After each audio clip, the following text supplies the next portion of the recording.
At 2:37 in the morning, a military dog attacked every doctor who tried to save a teenage girl's life.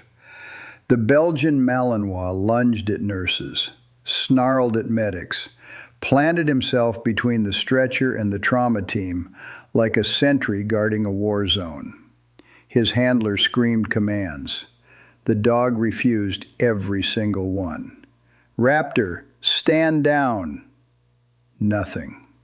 Security moved in with sedatives. The general whose daughter lay dying demanded answers. Oxygen levels dropped. Alarms screamed, and still the animal would not move. Then a quiet nurse stepped forward. She'd been watching the whole time. Not the chaos, the dog. The way he kept looking at the girl's wrist, the tactical precision in his stance. She spoke 6 words. The room went silent. Because that phrase was classified, level 5 clearance, and somehow this civilian nurse knew it. The dog sat, immediately. Now everyone wanted to know, who was she? From which city in the world are you watching this video today? Drop it in the comments below. And if you want to see stories of hidden heroes who serve in silence, hit that subscribe button. Because what that nurse did next revealed a past no one saw coming. And the truth about why that dog refused to obey changed everything. At 2:37 in the morning, a military dog attacked every doctor who tried to save a teenage girl's life. The Belgian Malinois lunged at nurses, snarled at medics, planted himself between the stretcher and the trauma team like a sentry guarding a war zone. His handler screamed commands. The dog refused every single one. "Raptor, stand down!" Nothing. Security moved in with sedatives. The general whose daughter lay dying demanded answers. Oxygen levels dropped. Alarms screamed. And still the animal would not move. Then a quiet nurse stepped forward. She'd been watching the whole time. Not the chaos, the dog. The way he kept looking at the girl's wrist. The tactical precision in his stance. She spoke 6 words. The room went silent. Because that phrase was classified, level 5 clearance, and somehow this civilian nurse knew it. The dog sat, immediately. Now everyone wanted to know, who was she? From which city in the world are you watching this video today? Drop it in the comments below. And if you want to see stories of hidden heroes who serve in silence, hit that subscribe button. Because what that nurse did next revealed a past no one saw coming. And the truth about why that dog refused to obey changed everything. The alarm went off at 04:45, but Lyra Brennan was already awake. She'd been awake since 04:43, lying flat on her back, eyes tracking the crack in the ceiling plaster that ran from the light fixture to the northwest corner. 14 feet, roughly. Same crack she'd measured 3 years ago when she first moved into the studio apartment 2 miles from Sentinel Ridge Military Medical Center. She sat up. No delay. No stretching. Feet on the floor, posture straight, hands on knees. Her bedroom window faced east and the pre-dawn light came through gray and thin. She counted to 5, then stood. The apartment was small. 1 room with a kitchenette, a bathroom the size of a closet, a Murphy bed she never folded up. Everything had a place. Coffee maker aligned parallel to the counter edge. Dish towel folded in thirds and hung on the oven handle. 3 coffee mugs in the cabinet, handles facing left, arranged by height. Nothing on the walls. Nothing on the refrigerator. Just clean white surfaces and right angles. Lyra dropped to the floor.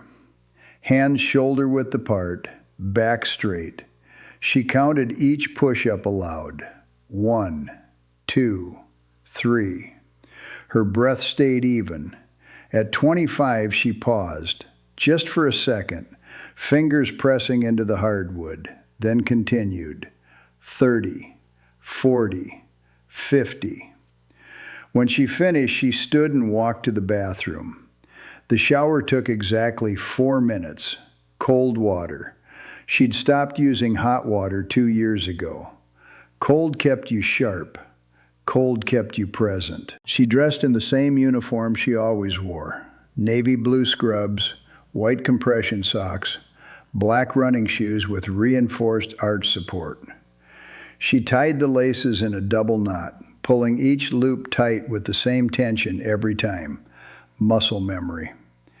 On her right wrist, she wore a paracord bracelet, faded olive green, frayed at the edges, 7 strands woven together in a cobra weave pattern. She never took it off, not in the shower, not during procedures, not ever. The coffee brewed while she checked the weather on her phone. 42 degrees, clear skies, low wind. She poured the coffee into a ceramic mug and stood at the window, looking out at the base perimeter fence 3 blocks away. Guard towers every 100 meters. Floodlights on motion sensors.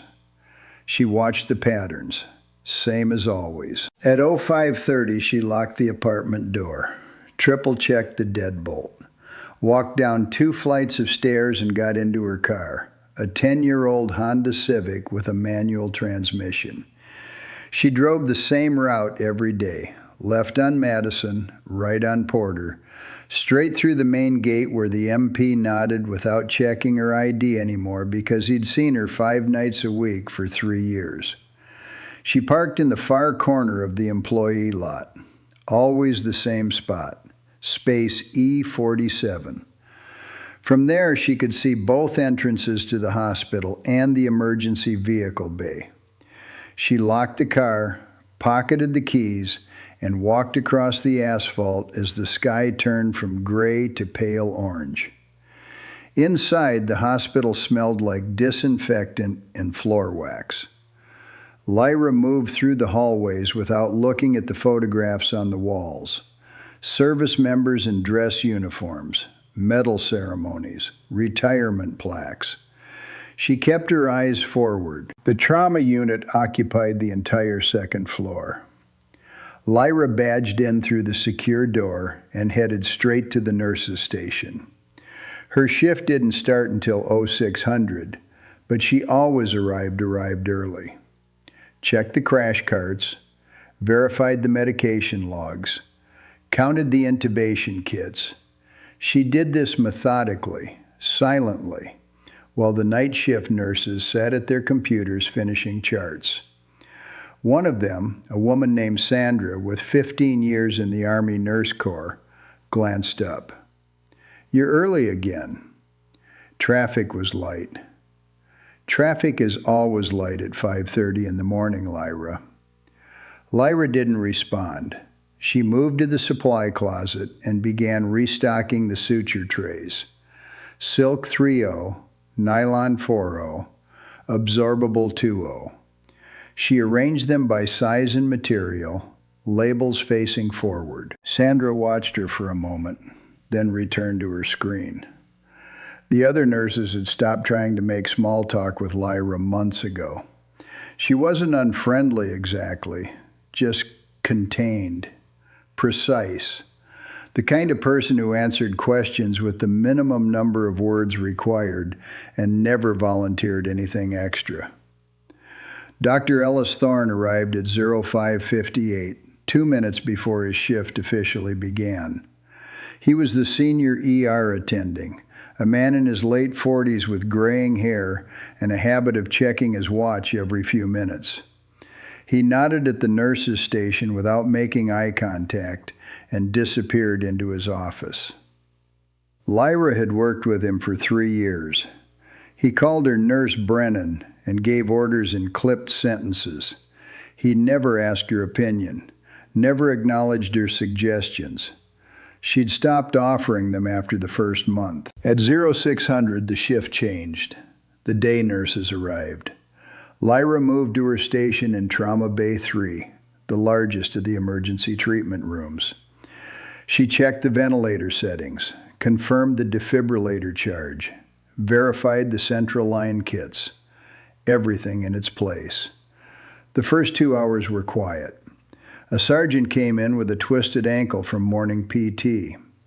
A dependent child with a fever. Routine cases that didn't require the trauma bay. Lyra restocked supplies and updated the inventory logs. She worked in silence, her hands moving with mechanical efficiency. At 08:23, her pager buzzed. Code blue, Building 7, cardiac arrest. She grabbed the crash cart and ran, following the other nurses down the hallway and across the sky bridge to the inpatient wing.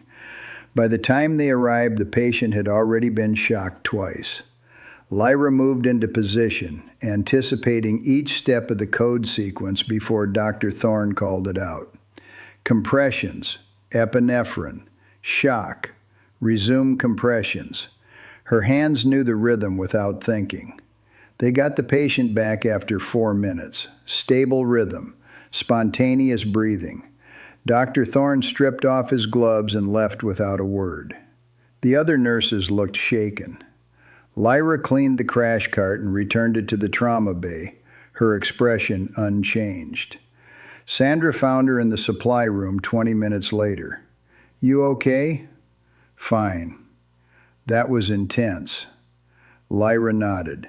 She was organizing IV start kits, lining them up by gauge size. 18, 20, 22. Sandra hesitated. "You're always so calm during codes, like weirdly calm. How long have you been doing this?" 3 years here." "No, I mean total. Where'd you work before Sentinel Ridge?" Lyra's hands paused for just a fraction of a second, then continued. "Different places." "Military?" "No." "You sure? Because you move like someone with tactical training. The way you position yourself during traumas, always facing the door, always checking your exits." Lyra turned, her face neutral. "I'm just careful." Sandra studied her, then shrugged. "Well, you're good at it. Best trauma nurse we've got, even if Thorne won't admit it." Lyra didn't respond. She finished organizing the IV kits and left the supply room, walking the perimeter of the trauma bay the way she always did. Checking angles, noting sight lines, a habit she couldn't break even when she tried. The rest of the shift passed without incident. At 1400, Lyra took her lunch break. She ate the same thing every day: turkey sandwich, apple, bottle of water. She sat in her car in the parking lot, door locked, windows up, and ate in silence while watching the emergency vehicle entrance. At 14:30, she returned to the unit. The afternoon dragged. Minor injuries, routine cases. She restocked supplies again, checked medication expiration dates, wiped down every surface in the trauma bay with disinfectant wipes. At 1800, her shift ended, but she stayed until 1830, finishing documentation that the day shift had left incomplete. Sandra noticed, "You don't have to do that." "It needs to be done." "Let them finish their own charts, Lyra. You work too much." Lyra saved the final entry and logged out. "See you tomorrow." She drove home the same route in reverse. Right on Porter, left on Madison. Parked in the same spot behind her building. Climbed the stairs to her apartment and unlocked the 3 deadbolts. Inside, she microwaved a frozen meal and ate it standing at the counter. Chicken and rice. Same thing she'd eaten for dinner every night this week. When she finished, she washed the plate, dried it, and put it back in the cabinet. She sat on the edge of her bed and opened the drawer of her nightstand. Inside was a locked metal box, 8 inches by 6 inches, with a combination lock. She spun the dial. 3 right, 15 left, 7 right. The lock clicked open. Inside the box was a photograph. 7 people in desert camouflage standing in front of a canvas tent. Kandahar, 2021.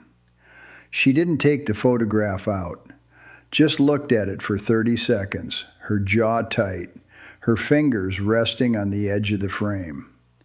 Then she closed the box, locked it, put it back in the drawer. She set her alarm for 4:45 and lay down on top of the covers, still dressed, staring at the crack in the ceiling. Sleep came slowly. It always did. And when it came, it brought dreams of smoke and sand and voices calling names she didn't want to remember. The alarm went off at 4:45. She was already awake. The pattern repeated: push-ups, cold shower, coffee, drive. She parked in space E47 at 05:34 and walked into the hospital as the sun broke over the eastern fence line. The night shift was finishing up when she arrived. "Quiet night," Sandra said. "Only 2 admissions." Lyra nodded and began her routine. Check the crash carts, verify the meds, count the supplies. At 02:37, she was restocking suture kits in Trauma Bay 1 when she heard it. A sound most people wouldn't notice yet. A low thrumming in the distance. Rotors, helicopter, incoming. Her head tilted slightly. She set down the suture tray and walked to the window, looking east toward the landing pad. The sky was dark, no lights yet, but the sound was growing. She glanced at the trauma board. No alerts, no calls, no radio traffic. Her jaw set. Something was wrong. Dr. Thorne stumbled into the unit at 02:39, half awake and irritated. "Who called a trauma alert?" "No one did," Lyra said quietly. He frowned. "Then why are you staring out the window?" She didn't answer. She was watching the horizon. And then she saw them. Helicopter lights cutting through the pre-dawn mist. Military transport. Coming in fast. No radio clearance. No advance notice. Her breathing changed. Slower. More controlled. The helicopter landed hard. Lyra moved away from the window and positioned herself near the supply station, hands at her sides, weight balanced. She watched the trauma bay doors. 30 seconds later, they exploded inward. Security officers flooded the space first, too many for a standard transport. 6 of them, weapons holstered but hands hovering near their belts. Their eyes swept the room, assessing threats, checking corners. Then the stretcher. A teenage girl, unconscious, bleeding from a scalp laceration. Minor visible injuries. But the security details suggested something else entirely. Behind them, straining against a tactical leash, was a Belgian Malinois. Lean, muscular, eyes locked on the girl with laser focus. The handler, a young corporal with the name Vickers stitched on his uniform, struggled to control the dog. "Raptor, heel! Heel!" The dog didn't respond. His entire body was rigid, every muscle engaged, pulling toward the stretcher. Lyra watched from the supply station. Her hands stopped moving. She set down the gauze pack she'd been holding and took one step to the side, angling herself so she could see both the dog and the doors. Dr. Thorne approached the stretcher, snapping on gloves. "Let's get her into Trauma 1. I need a full set of vitals and a trauma panel. CBC, type and cross for 4 units. He reached for the girl's arm. Raptor lunged forward, teeth bared, a sound like tearing metal ripping from his throat. He didn't bite. He blocked. Positioned himself directly between Dr. Thorne and the stretcher, body low, weight distributed for maximum stability. Dr. Thorne jerked back. "What the hell? Get that animal under control." Vickers pulled the leash with both hands. "Raptor, Stand down. Stand down now. The dog ignored him completely. His eyes stayed locked on the girl, more specifically, on her right wrist. Lyra's gaze followed the dog's focus. The girl's right hand hung off the edge of the stretcher, fingers pale and limp. A small discoloration marked the inside of her wrist, subtle. Most people wouldn't see it in the chaos. Lyra saw it. Her fingers touched her paracord bracelet, just for a second. Then she moved closer, staying along the wall, keeping out of the dog's peripheral vision. A nurse tried to approach from the other side. Raptor whipped around, placing himself between her and the patient, blocking the angle with tactical precision. Vickers looked terrified. His hands were shaking on the leash. He's never done this. Sir, I swear, he's never disobeyed a command. Not once. 6 years I've worked with him. Not once. Dr. Thorne's face reddened. I don't care about his service record. That girl is bleeding, and I need to treat her. Someone get me a sedative for that dog. Now. Sir, he's not a standard canine, Vickers said, his voice cracking. You can't just sedate him without authorization from his unit commander. I don't need authorization to protect my patient. Lyra watched the standoff develop, the security officers forming a loose perimeter, the nurses backing away from the stretcher, Dr. Thorne shouting orders that no one could execute, and the dog Raptor holding his ground like a soldier on a mission. She studied his stance, not random aggression, calculated positioning. He blocked certain approach angles while leaving others open. His ears rotated independently, tracking sounds beyond the range of human hearing. When one of the security officers shifted his weight, the dog's eyes snapped to him instantly, threat assessed and cataloged. This was training, advanced training. At 0252, the doors opened again. General Atticus Hale entered the trauma bay and the entire room snapped to attention. 4 stars on his collar, 52 years old.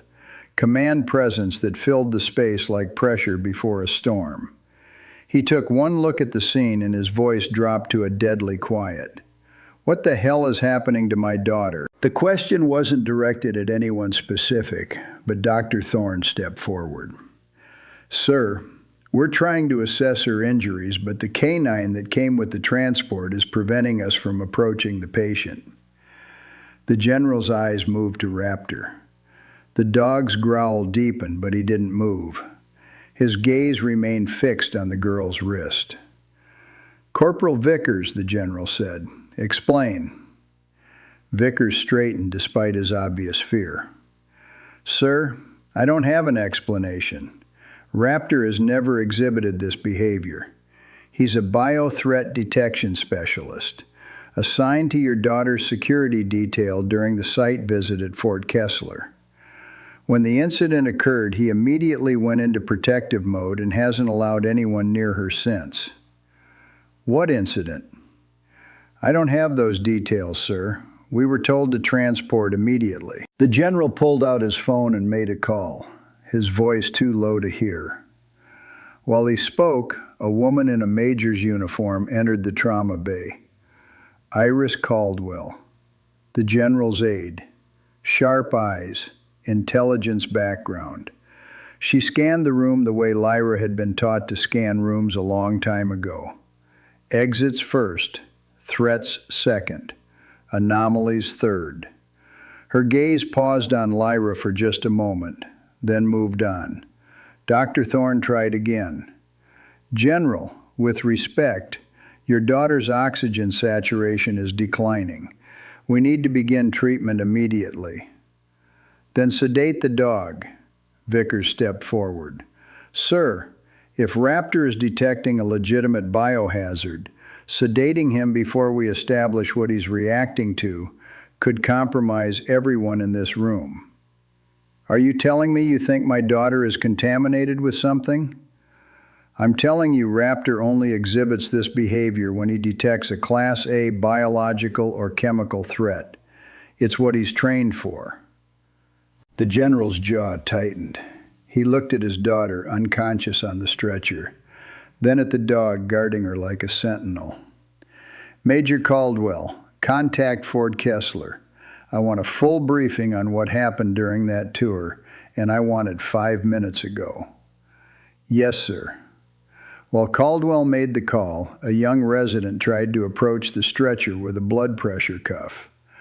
Raptor's response was immediate. He lunged, not to attack, but to block, his body creating a physical barrier between the resident and the patient. The resident stumbled backward. I can't work like this, Dr. Thorne's patient snapped. Get me 10 milligrams of diazepam. We're sedating that animal now. A nurse moved toward the medication cabinet. Lyra's breathing slowed. She watched the nurse prepare the syringe, watched the security officer move into position with a catch pole, watched Raptor's muscles coil tighter, his entire body preparing for a fight he wouldn't back down from. She looked at the girl again, the discoloration on her wrist, the way Raptor kept fixating on that exact spot, the tactical discipline in his positioning. This wasn't malfunction. This was protocol.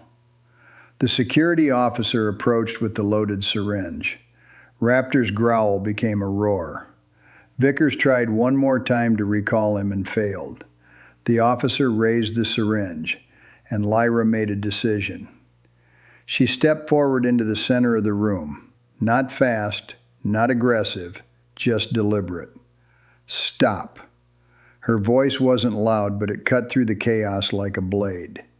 Everyone turned to look at her. Dr. Thorne's expression darkened. Nurse Brennan, this is not the time. She ignored him. She walked directly toward Raptor, her movements controlled, her posture non-threatening but confident. The security officer with the syringe moved to block her. Ma'am, you need to step back. Move. Something in her tone made him hesitate. She walked past him, stopping 3 feet from the dog. Raptor's eyes locked on hers. His growl quieted slightly. Not because he recognized her, but because her body language was sending signals his training recognized. No threat, competent handler, possible authority. Lyra spoke, her voice calm and measured. Don't crowd him. You'll trigger a defensive response. One of the security officers, older than the others with ranger tabs on his shoulder, stared at her stance. The way she held her hands, palms out, fingers spread, body angled to create a barrier without threatening. Where'd you learn that? He asked. Dog training videos. His expression said he didn't believe her. But before anyone could challenge it, a young resident made a critical mistake. He tried to push a crash cart past Raptor's position, moving too fast, not reading the dog's body language. Raptor spun and lunged, teeth snapping inches from the resident's arm. Lyra's voice cracked through the space like a gunshot. Halt! Hold position. Military cadence, command voice, the kind drilled into soldiers through years of training under fire. Everyone froze, including, for one brief second, Raptor. The resident stared at her. What? Lyra caught herself, softened her tone. Just stay back. Don't make sudden movements. But the damage was done. Major Caldwell's head had snapped toward Lyra the moment she'd used that voice. Now the Major's eyes narrowed, studying her with the focused attention of someone trained to spot anomalies. Dr. Thorne looked between them, confused. Can we please focus on the patient? The general's security team made the decision for him. 3 officers moved in formation toward Vickers, clearly intending to force him to physically restrain the dog. and Lyra's body reacted before her mind could stop it. She stepped between the security team and the animal, her hands rising in a tactical blocking position. Not threatening, just creating a barrier. Her stance shifted, weight distributed, body angled to de-escalate while maintaining defensive capability. It was a movement pattern drilled into muscle memory, protection protocol. The kind you learned in specialized training programs that most people had never heard of. The Ranger Tab security officer stopped, stared at her positioning. "Where did you learn that?" Lyra lowered her hands quickly. "I told you, dog training." He didn't look convinced. Neither did Major Caldwell, who was now watching Lyra with undisguised interest. The general's phone buzzed. He answered, listened, and his face went white. "Say that again." A pause. "How long ago? And you're just telling me now?" Another pause. His jaw clenched. He hung up and looked at Major Caldwell. "Fort Kessler reports a containment breach. 2 hours ago. They've been trying to track the exposure vector." The room went silent. Vickers' voice was barely a whisper. "What kind of breach?" The general didn't answer. He was staring at his daughter. Lyra moved closer to the stretcher, staying at the edge of Raptor's sightline. The dog watched her but didn't growl. She knelt slowly, examining the girl's right wrist without touching it. There, a small puncture wound, fresh, less than 3 hours old, and around it, that subtle discoloration, the kind you'd only see if you knew what to look for. Her eyes went cold. Professional. She'd seen this before. Different desert, different patient, same signature. She stood and turned to Dr. Thorne. "I need you to look at something." He approached reluctantly, following the angle she indicated. The one Raptor wasn't actively guarding. "What am I looking at?" "Exposure site." Her voice was flat, clinical. "The dog isn't protecting her from us. He's protecting us from her." The words landed like a bomb. Dr. Thorne scoffed. "That's ridiculous. How would you even know that?" Lyra met his eyes. "Because I've seen it before." The general stepped forward, his voice dangerously quiet. "Explain." "This animal isn't a standard canine. The way he's positioned, the specific threat assessment pattern, the fixation on a single contamination vector. He's been trained for CBRN detection. Chemical, biological, radiological, nuclear." Dr. Thorne's face flushed. "That's absurd. You're a nurse. You can't possibly." "Because I've worked with these protocols before," Lyra said, her voice still calm but carrying an edge now. "This dog is doing exactly what he was trained to do. He's maintaining a contamination perimeter until someone with proper clearance issues the recognition code." The room went absolutely silent. Major Caldwell's voice cut through. "What recognition code?" Lyra's fingers found her bracelet. She didn't answer. The general stared at her. "Nurse Brennan, if you know something about this situation, you need to tell me right now." Before Lyra could respond, the girl's monitor started alarming. Oxygen saturation dropping. 91%, 89%, 87%. A nurse shouted, "We're losing her." Dr. Thorne made his decision. "I don't care what the dog thinks he's doing. Get me that sedative. Now." A nurse rushed to prepare the injection. Vickers looked stricken, torn between following orders and trusting his animal's training. The security officers moved into position. Lyra watched them load the syringe, watched the officer approach Raptor, watched the dog's muscles coil, preparing to fight. She closed her eyes. Behind her eyelids, memory fragments surfaced unbidden. A different hospital, different country, different dog making this exact same defensive stance, and a voice from the past distorted by distance and loss.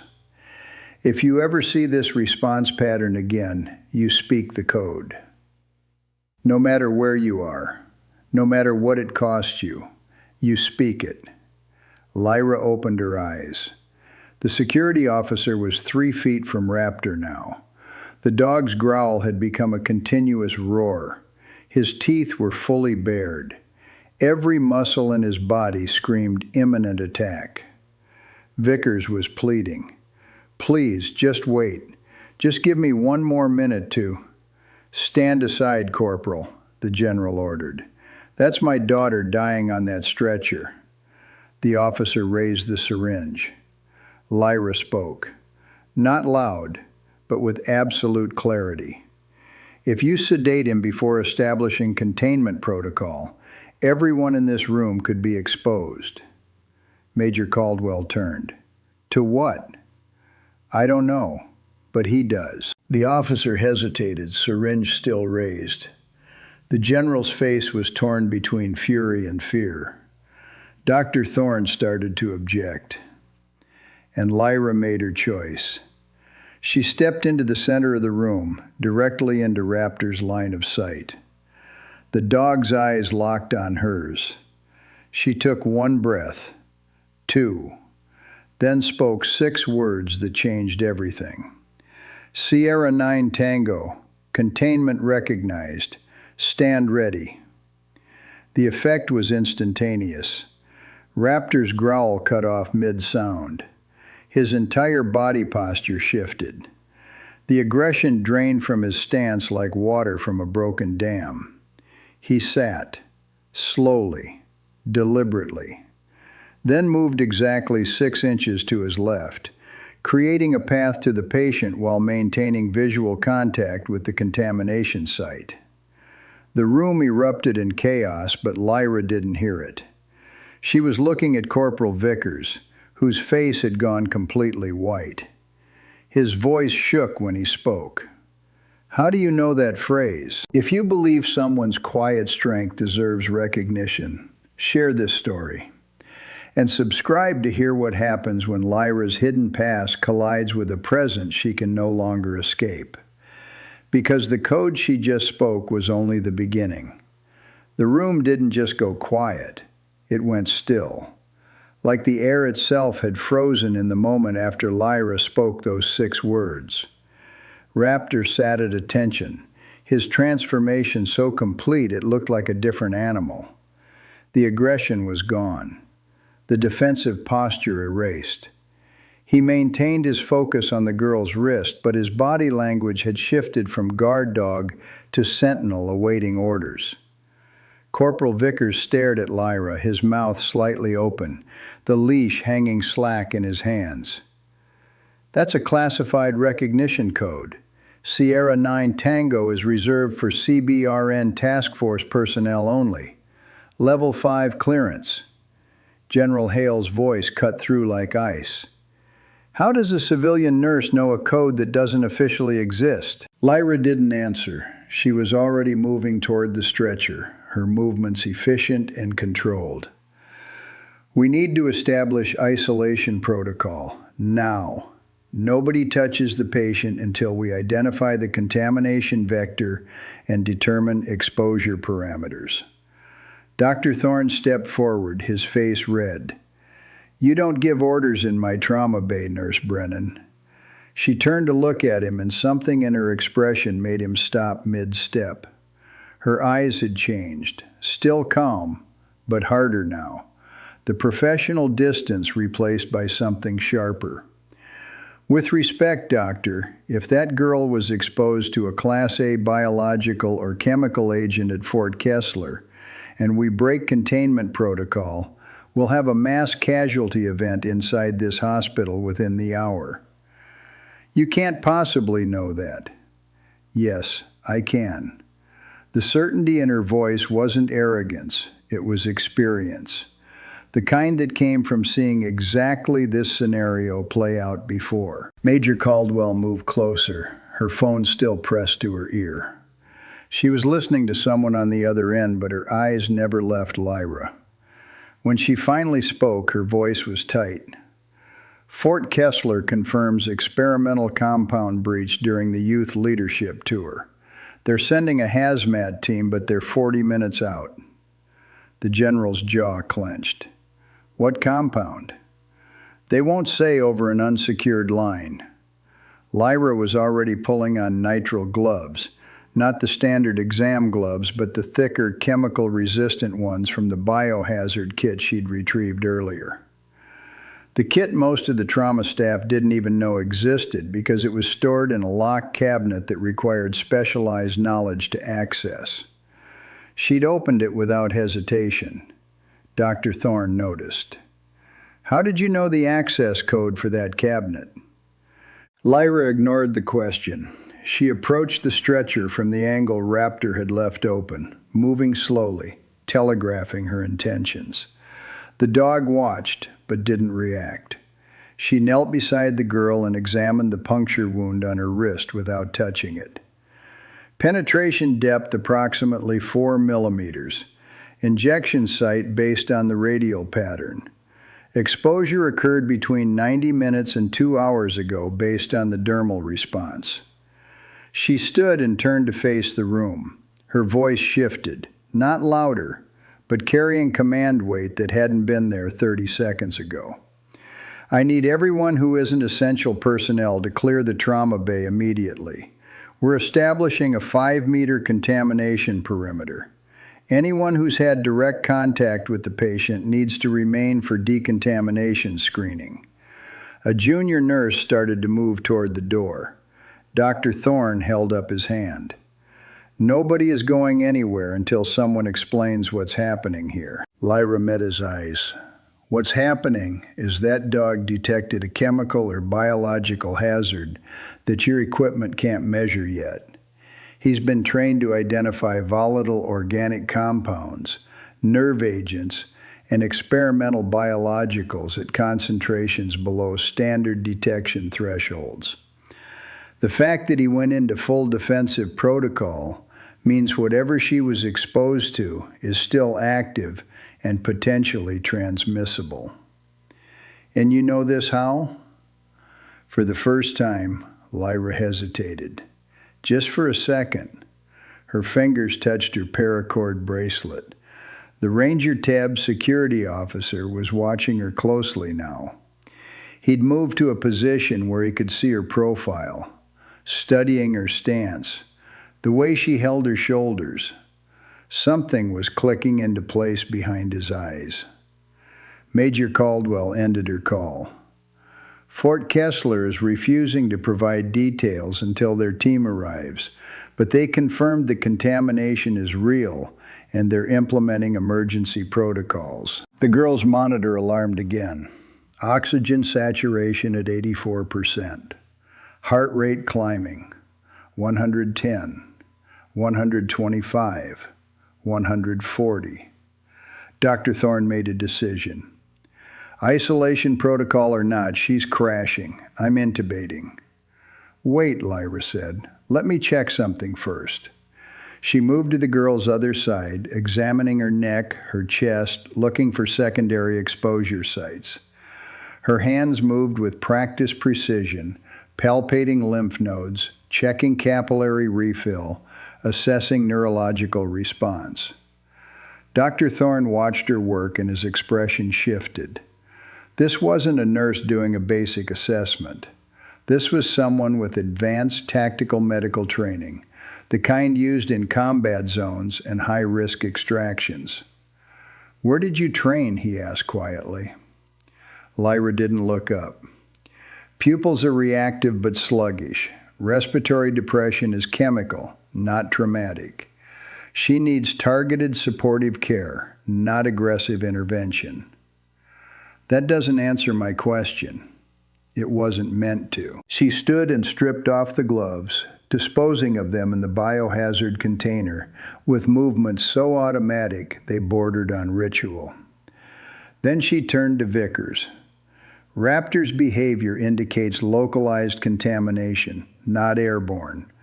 The threat radius is limited, but we need to maintain the perimeter he's established until we can confirm the agent. Vickers nodded slowly. You've worked with canine biodetection units before. It wasn't a question. Lyra's silence was answer enough. The general stepped forward. Nurse Brennan, I'm going to ask you one more time. How do you know classified CBRN protocols? Before she could respond, the trauma bay doors opened, and a lieutenant colonel entered, his uniform crisp despite the early hour. He had a medical corps insignia and the bearing of someone who'd spent decades in emergency response. He took one look at the scene, and his eyes found Lyra immediately. His expression changed. Recognition. Then something that looked like respect. Brennan, he said quietly. She straightened slightly. Colonel Marsh. The room went silent again. A different kind of silence. The kind that came when people realized they'd been missing crucial information. Colonel Marsh addressed the general. Sir, I'm the installation medical commander. I was contacted about the Fort Kessler incident. He glanced at Lyra. I didn't realize Brennan was the treating nurse. You know her? I know of her. Marsh turned to Lyra. You're still using the Sierra 9 protocols? The dog gave me no choice, sir. He nodded slowly. Fair enough. What's your assessment? Lyra's posture shifted, subtle but unmistakable. She was responding to superior officer authority, her body language military despite the civilian scrubs. Single-site injection exposure, localized contamination, chemical signature consistent with experimental nerve agent analogs based on the canine's response pattern and the patient's symptomatic presentation. Recommend immediate chelation therapy and targeted antidote administration pending positive identification. She delivered the assessment in clear, precise military medical terminology. No hesitation, no uncertainty.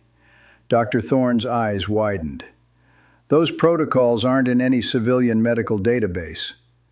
No, Lyra agreed. They're not. Major Caldwell had pulled out her tablet and was typing rapidly. Her face went pale. Lyra Brennan, medical discharge 2022.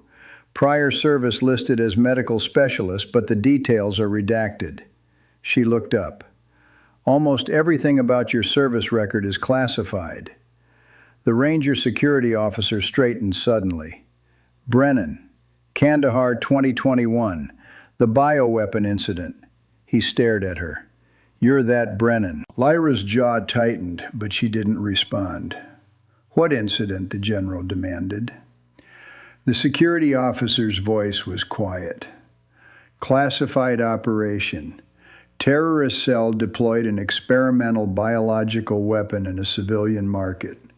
14 operators were exposed trying to evacuate the area. The only reason they survived is because a combat medic walked into the hot zone after everyone else evacuated and administered field treatment under active contamination conditions. He looked at Lyra with something approaching awe. That was you. The general turned to Colonel Marsh. Confirm. Marsh nodded. Brennan was the lead medical specialist for CBRN Task Force 9. She's one of maybe 6 people in the entire Department of Defense certified to handle Class A biological threats in combat conditions. She received the Silver Star for the Kandahar operation. Dr. Thorne looked like someone had hit him. You have a Silver Star, and you've been working as a floor nurse for 3 years? Lyra's voice was flat.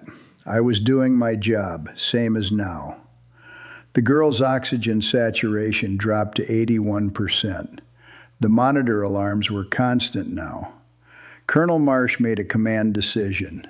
Brennan, you're the most qualified person in this room to treat her. Do it. Lyra didn't move immediately. She looked at the general. "Sir, I need your authorization. She's your daughter." General Hale studied her for a long moment, then nodded once. "Save her." The change in Lyra was immediate. The careful restraint she'd maintained for 3 years didn't disappear, but it shifted, made room for the competence she'd been hiding. She moved to the medication cabinet and began pulling supplies with absolute certainty. Atropine, pralidoxime, diazepam, sodium bicarbonate, drugs most trauma nurses would never use. She drew them up in precise doses, her hands steady, her movements economical. "I need 2 large-bore IVs, lactated ringers wide open, and I need them 3 minutes ago," she said, her voice carrying command authority that made the other nurses move instantly. Dr. Thorne started to object, but Colonel Marsh cut him off. "Let her work."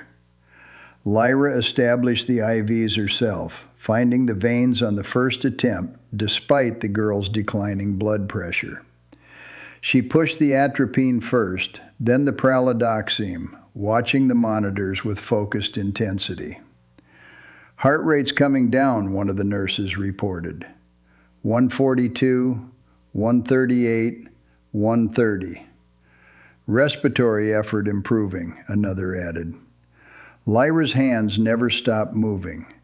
She adjusted the IV flow rates, repositioned the oxygen mask, checked pupillary response every 30 seconds. This was muscle memory.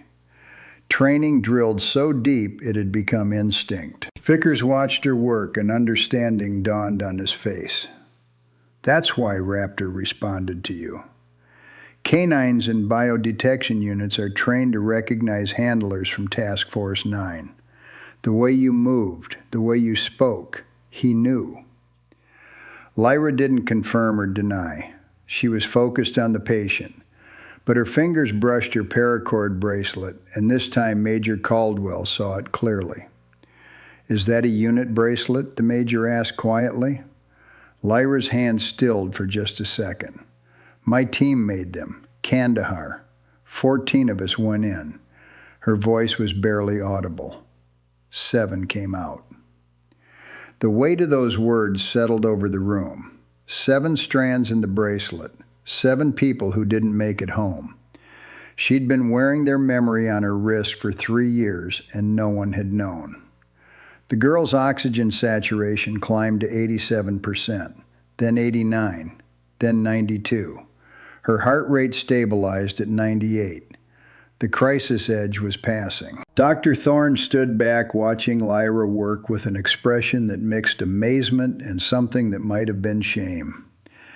"I've been dismissing your recommendations for 3 years. "You didn't know," Lyra said without looking at him.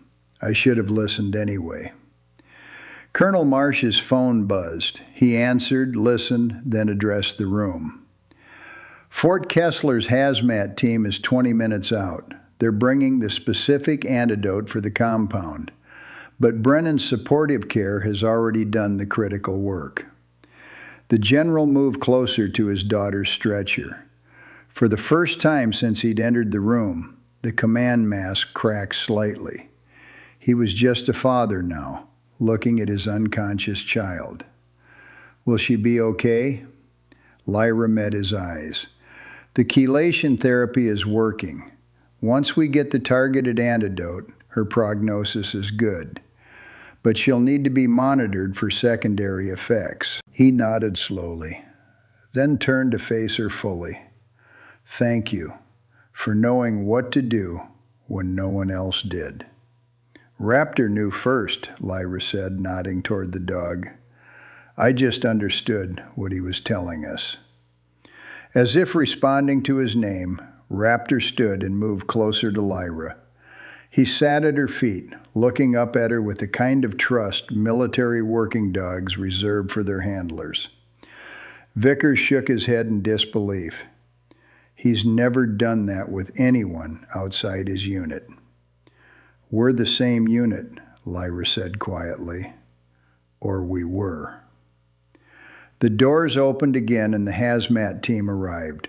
Specialists in full protective gear carrying sealed containers and advanced detection equipment. They swept the area, confirmed the contamination was limited to the injection site, and administered the specific antidote. Lyra stepped back, letting them work, but she didn't leave.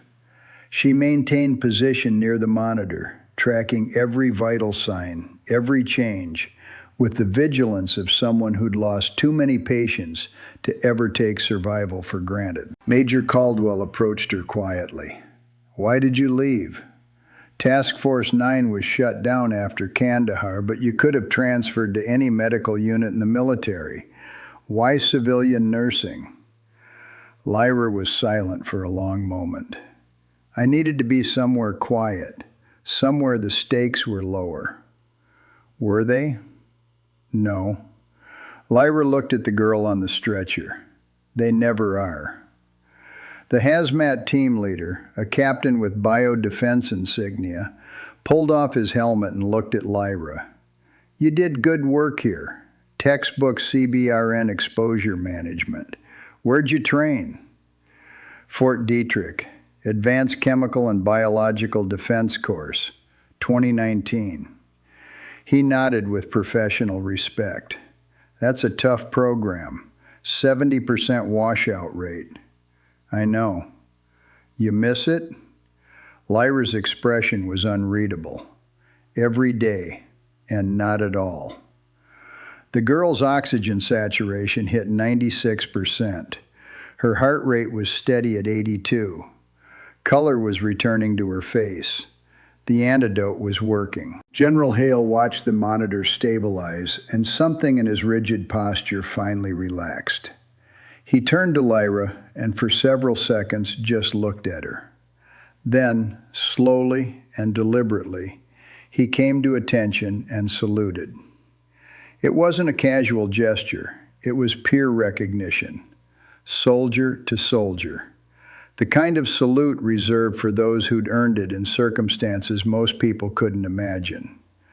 Lyra's body responded before her mind could stop it. Her spine straightened, her shoulders squared. For just a moment, the soldier she used to be was visible through the nurse she'd become. She didn't return the salute. She was civilian now. But her head inclined slightly in acknowledgement. The security officers around the room followed the general's lead. One by one, they came to attention. Even the ranger, who'd seen enough combat to recognize the real thing when he saw it. Dr. Thorne stepped forward, uncomfortable but determined. "Nurse Brennan, I owe you an apology." Several of them, actually. "I've dismissed your input, ignored your expertise, and treated you like you were just another staff nurse when clearly you're anything but." Lyra turned to face him. "I am just another staff nurse, doctor. I just happened to have training that was relevant today." "No," his voice was firm. "You're a combat veteran with specialized skills who saved lives today because you recognize something no one else in this room could have seen. That's not just another anything." Major Caldwell was still scrolling through her tablet, piecing together fragments of Lyra's service record. "The Kandahar incident was 4 years ago. You were medically discharged 8 months later. What happened in those 8 months?" Lyra's fingers found her bracelet again. "Recovery, debriefing, testimony." "Testimony for what?" "Classified." The word was final, a door closing. But the ranger security officer was looking at her with new understanding. "You didn't just treat the exposed operators in Kandahar. You testified about the weapon itself, helped identify the people who made it." Lyra didn't confirm or deny, but her silence was confirmation enough. The hazmat captain finished securing the contamination site and approached Lyra. "We'll need to debrief you about the patient's initial presentation and your treatment protocol. This compound is still experimental, and your observations could be valuable." "Of course." He hesitated. Off the record, it's good to know there's still a Task Force 9 operator active, even if it's technically on the civilian side. I'm not active, Lyra said quietly. I haven't been for a long time. You were today. He extended his hand. Captain Rivera, Biodefense Research Division. She shook it. Lyra Brennan, just a nurse. He smiled slightly. Right. Just a nurse who happens to know CBRN protocols most doctors have never heard of. Sure. As the hazmat team prepared to transport the girl to isolation, Colonel Marsh pulled Lyra aside. You did exceptional work today. I'm going to recommend you for the installation's medical response team. We could use someone with your background. I appreciate that, sir, but I'm happy where I am. Are you? He studied her face. Because from where I'm standing, you look like someone who's been trying very hard to be invisible for a very long time. And today you couldn't hide anymore. Lyra met his eyes. Maybe I didn't want to, not when it mattered. He nodded slowly. The offer stands. Think about it. As he walked away, Vickers approached with Raptor at his side. The dog was calm now, his mission complete, but he stayed close to Lyra. I've never seen him bond with someone this fast, Vickers said. He knows you, not just recognizes you, knows you. Lyra knelt and looked at Raptor. The dog's tail wagged slightly. She reached out slowly and scratched behind his ears. Good boy. You did exactly what you were trained to do. You saved lives today. Raptor leaned into her touch and Vickers' eyes widened. He only does that with his primary handler, and she retired 2 years ago. Who was she? Captain Sarah Chen. She ran the K-9 program for Task Force 9. Lyra's hand stilled on Raptor's head. I knew Sarah. We served together in Kandahar. She spoke about you once, said you were the bravest medic she'd ever worked with. Said you walked into places most people would run from. Sarah was the brave one. She went in first, always. She died 18 months ago, training accident. The words hit Lyra like a physical blow. Her expression didn't change, but her breathing did, slower, more controlled. The way you breathe when you're trying not to feel something. I didn't know, she said quietly. It wasn't publicized. Classified operation. Vickers paused. Raptor was her dog. He's been struggling since she died. Won't bond with new handlers. The unit was going to retire him. Lyra stood slowly. He's a good dog. He deserves better than that. He deserves a handler who understands him, someone who speaks his language. They looked at each other, and the implication hung in the air between them. I'm not military anymore, Lyra said. The hospital has a civilian emergency response K-9 program. They've been looking for handlers with specialized training. I don't know if I'm ready for that. Vickers looked at Raptor, then back at Lyra. He thinks you are. The girl was being wheeled out of the trauma bay now, stable and protected by isolation protocols. The general walked beside the stretcher, one hand resting gently on his daughter's shoulder. He stopped when he reached Lyra.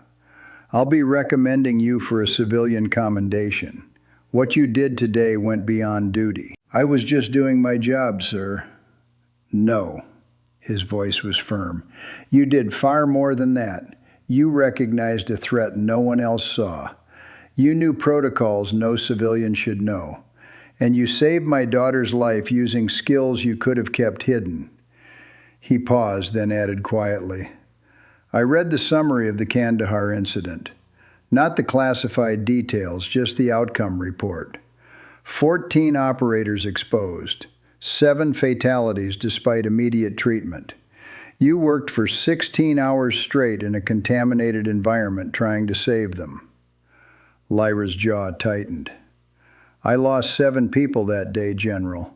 I don't consider that a success. You saved 7 others who would have died without you. That's 7 families who got their loved ones back. 7 soldiers who lived to serve another day. His expression softened.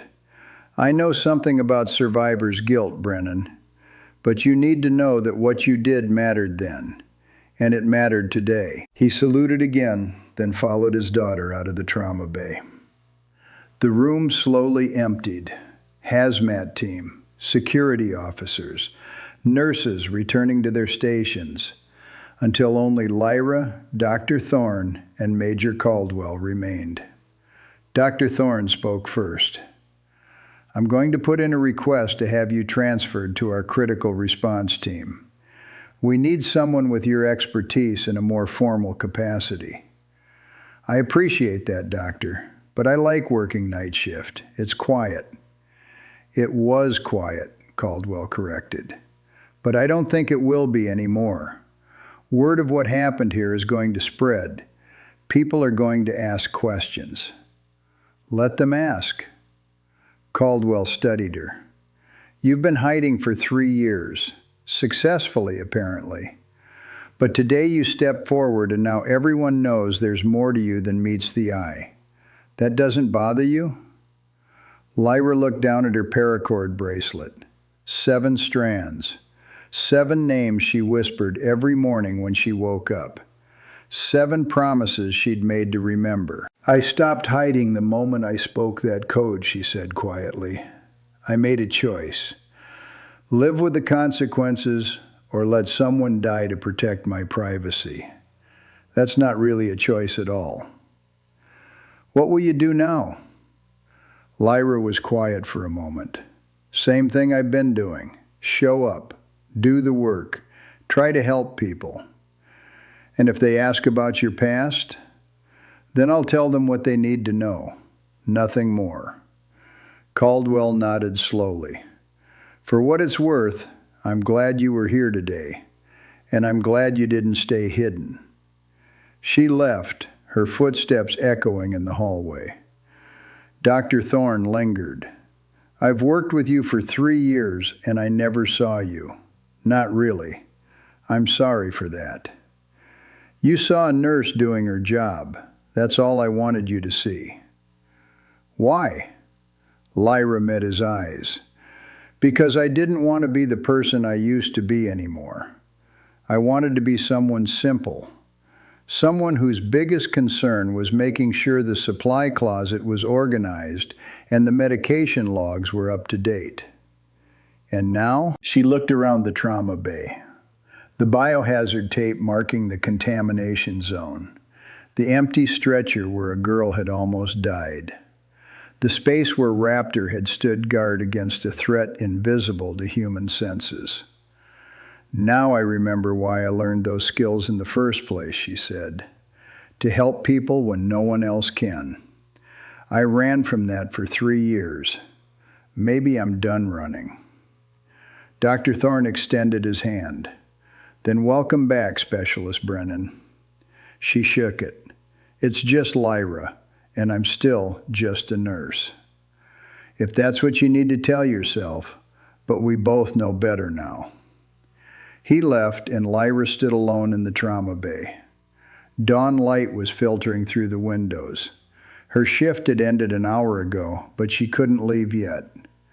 She moved through the space methodically, checking supplies, restocking what had been used, returning everything to order.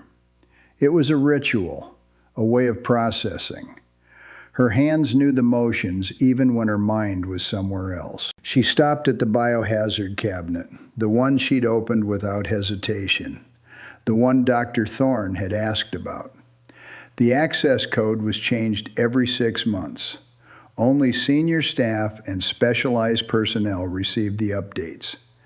She'd known it because Colonel Marsh had sent it to her 2 years ago with a simple message, just in case. He'd known, maybe not everything, but enough. Enough to understand that skills like hers didn't just disappear because you changed jobs. They waited, dormant, until the moment they were needed, and today they had been needed. Lyra locked the cabinet and turned to find Vickers standing in the doorway with Raptor at his side. "Thought you'd left," she said. "Had some paperwork to finish, incident reports." He paused. "Raptor didn't want to leave without seeing you again." The dog's tail wagged when she looked at him.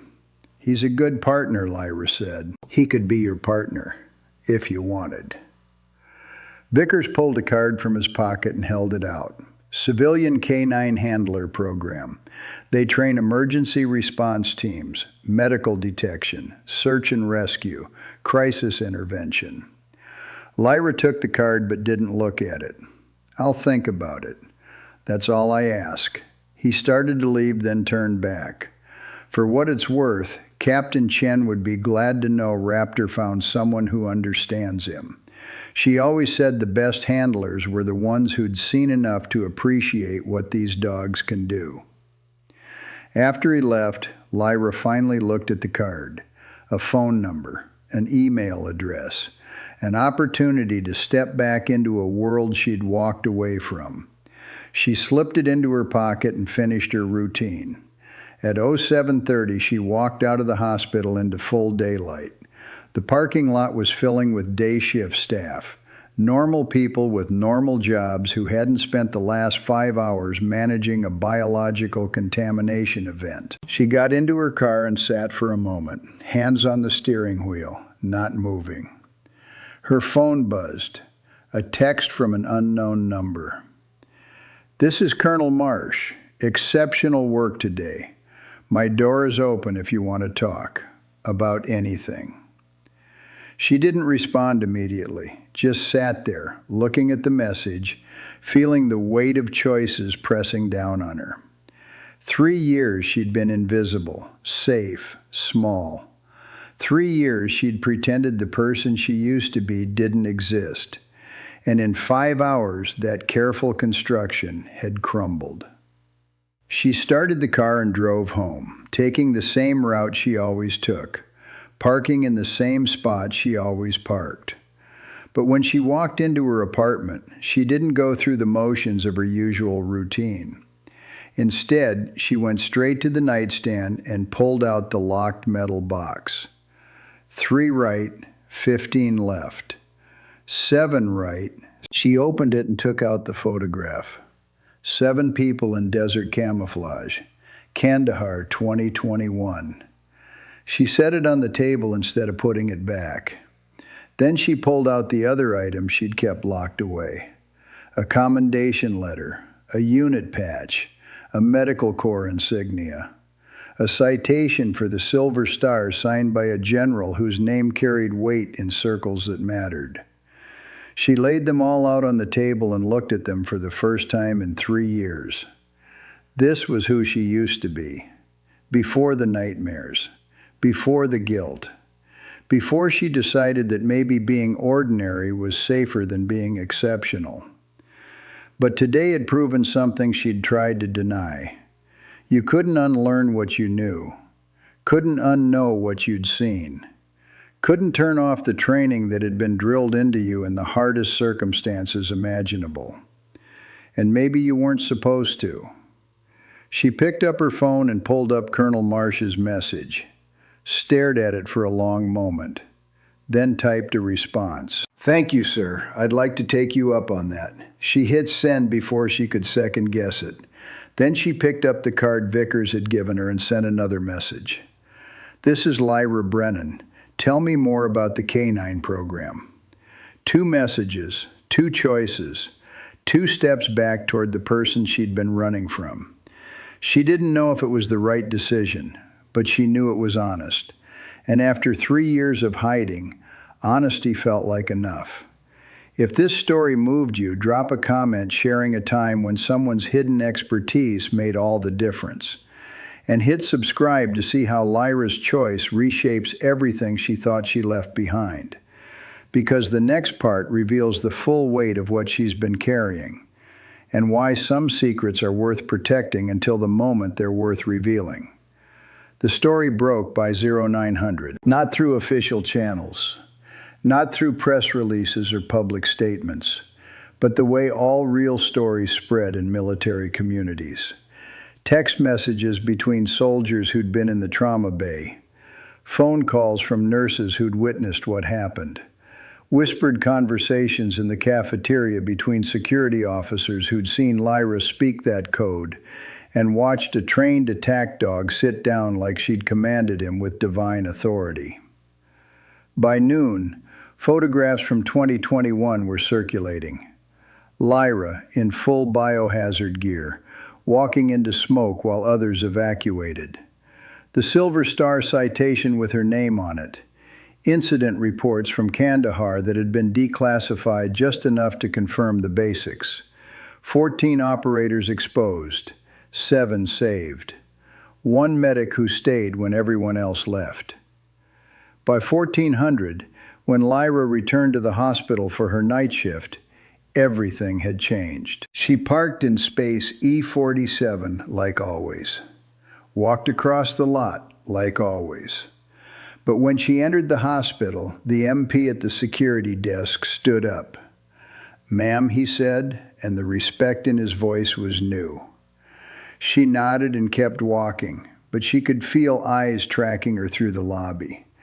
Whispers following her down the hallway.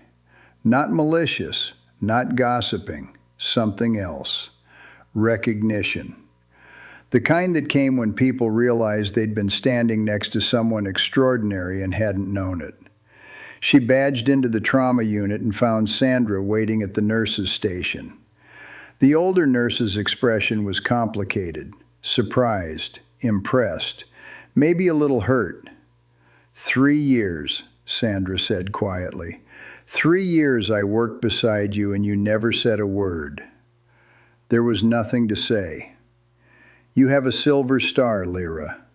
You walked into a biological hot zone and saved 7 people. That's not nothing. Lyra set down her bag and started her routine. Check the crash carts, verify the meds, count the supplies. It was my job, same as this is my job now. It's not the same and you know it. Lyra turned to face her. I didn't want it to be different. I wanted to be normal. To have work that didn't involve wondering if today was the day I'd see someone die from something I couldn't fix. Sandra's expression softened. And then today happened. And then today happened, Lyra agreed quietly. The other day shift nurses were gathering now, watching from a respectful distance. One of them, a young specialist fresh from basic medical training, stepped forward hesitantly. "Is it true you saved General Hale's daughter this morning?" "The hazmat team saved her. I just kept her stable until they arrived." "That's not what we heard. We heard you knew protocols nobody else knew. That you spoke some kind of code and the dog just sat down." Lyra didn't answer. She moved to the supply closet and began restocking suture trays. The specialist followed. "I read about Kandahar. About what you did. That takes serious courage." "It takes training," Lyra corrected, "and being in the wrong place at the wrong time." "Or the right place at the right time." Lyra paused, suture kit in hand. 7 people died that day. I'm not sure there's anything right about that. 7 people lived because you were there. My brother was one of them. The words landed like a physical blow. Lyra turned slowly. "What?" The specialist's eyes were bright. Staff Sergeant Marcus Webb. He was part of the extraction team that got hit with the bioweapon. You treated him for 14 hours. He said you wouldn't leave even when command ordered you to evacuate. You stayed until every single person was stabilized. Lyra remembered Marcus. Young, scared, bleeding from his nose and ears as the toxin ravaged his system. She'd held his hand while pushing antidotes and kept talking to him, keeping him conscious, keeping him fighting. "How is he?" she asked quietly. "He's good. Stationed in Germany now. Has a wife, a baby daughter." The specialist's voice cracked slightly. "He wouldn't have any of that if you hadn't been there. Our whole family knows your name. When I got assigned here and saw you on the staff roster, I thought it had to be a coincidence. But it's really you." Lyra didn't know what to say. She'd spent 3 years trying to forget Kandahar, and here was living proof that her efforts there had mattered in ways she'd never let herself acknowledge. "I'm glad he's doing well," she managed finally. "He's going to lose his mind when I tell him I work with you." "You don't have to tell him." "Yes, I do. You're a hero, ma'am. People should know." Lyra's jaw tightened. "I'm not a hero. I'm a nurse who did what she was trained to do." But the specialist was already pulling out her phone, typing rapidly. Word was going to spread further, faster, and there was nothing Lyra could do to stop it. Dr. Thorne arrived at 1600, earlier than his usual shift start. He found Lyra in the supply room and closed the door behind him. "We need to talk." She continued organizing IV kits. "About what?" "About the fact that I've spent 3 years treating you like you were barely qualified to check vitals when you have more combat medical experience than anyone else in this hospital." "You didn't know." "I should have recognized competence when I saw it. Instead, I dismissed you, ignored your input, made you feel like your observations didn't matter." Lyra turned to face him. "Dr. Thorne, I didn't want special treatment. I wanted to do my job quietly and go home. You gave me exactly what I asked for." "By being disrespectful and arrogant?" "By treating me like every other nurse on the floor." She paused. "Which is what I wanted." He studied her for a long moment. "Colonel Marsh called me 2 hours ago. He wants you transferred to the critical response unit. Full-time position, significant pay increase, your own office." "I'm not interested." "He said you'd say that." Thorne pulled a folder from under his arm. "This is a compromise proposal. You stay on the trauma floor, but you're designated as our CBRN specialist. When situations like this morning occur, you have command authority. You train the staff, you develop protocols, but you still work your regular shifts, still do the work you say you want to do." Lyra took the folder but didn't open it. "Why?" "Because what happened this morning proved we need expertise we don't have, and you have it. You can keep pretending you're just another nurse, but the truth is you're not. You never were. And today, everyone saw it." She opened the folder. The job description was detailed, comprehensive. It would formalize what she'd done instinctively that morning, give her authority to act when seconds mattered. "I'll think about it," she said. "That's all I'm asking." At 1800, as Lyra was starting her official shift, Major Caldwell appeared with 2 visitors, both in dress uniforms, both with enough ribbons and medals to indicate serious time in serious places. "Specialist Brennan," Caldwell said formally. "This is Lieutenant Colonel Sarah Okonkwo and Master Sergeant James Torres. They're from Biodefense Command." Lyra straightened slightly. Not quite military posture, but close. "Ma'am, Sergeant." Okonkwo smiled. "At ease. We're not here in any official capacity. We heard about what happened this morning and wanted to meet the person who used Sierra 9 protocols in a civilian hospital." "I did what needed to be done." "You did what very few people in the world could have done," Torres corrected.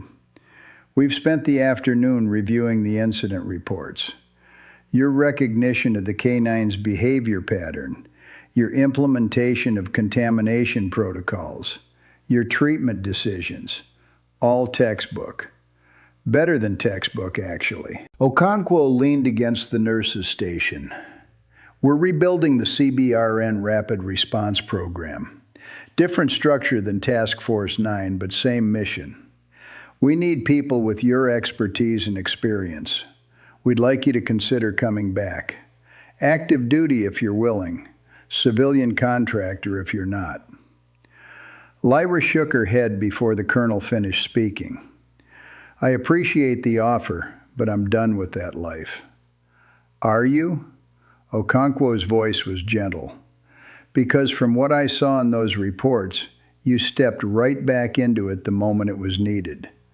That's not someone who's done. That's someone who's been waiting." "I've been trying to forget," Torres spoke quietly. "You can't forget Kandahar. None of us can. But you can decide what you do with what you learned there. You can let it eat at you, or you can use it to save more lives." Lyra's fingers found her bracelet. 7 strands, 7 names. "They'd want you to keep fighting," Okonkwo said, following her gaze. "The ones you lost. They'd want their sacrifice to mean something." "It already means something. I remember them every day." "Then honor them by using what they taught you, by being the person they knew you were capable of being." Lyra looked up. "And who's that?" "Someone who runs toward danger instead of away from it. Someone who saves lives nobody else can save. Someone who deserves better than hiding in a job that doesn't challenge them." The words hit harder than Lyra wanted to admit. She'd been hiding. For 3 years. And part of her was tired of it. "I'll think about it," she said. Okonkwo handed her a card. "We're here for 2 more days. Let's have coffee. Just talk. No pressure." After they left, Caldwell lingered. "For what it's worth, I think they're right. You're wasted here." "I'm not wasted. I'm useful." "You could be more than useful. You could be vital." "I was vital once. It cost me 7 friends and 3 years of nightmares." Caldwell's expression softened. "I lost people too. Different war, different circumstances. But I understand the weight. What I learned, though, is that hiding from it doesn't make it lighter. Sometimes you have to carry it forward and trust that it'll get easier as you go." She left before Lyra could respond. The shift passed in a strange haze. Patients came and went, minor injuries, routine cases. But every nurse Lyra worked with treated her differently, respectfully, carefully, like she was fragile or important or both. She hated it. At 0200, during a quiet lull, she stepped outside for air. The night was cold and clear. She stood in the emergency bay watching ambulances come and go, trying to remember what normal felt like. Footsteps behind her. She turned to find Corporal Vickers with Raptor at his side. "Thought I'd find you here," he said. "Couldn't sleep?" Raptor couldn't. He's been restless since this morning. Vickers paused. "I think he's looking for you." As if to confirm it, Raptor pulled toward Lyra and sat at her feet, looking up at her with complete trust. She knelt and scratched behind his ears. "Hey, buddy, you did good work today." "He wants to work with you permanently," Vickers said. "I can tell. He's bonded." "I'm not a canine handler." "You were trained by one of the best. Captain Chen taught you, didn't she?" Lyra nodded slowly.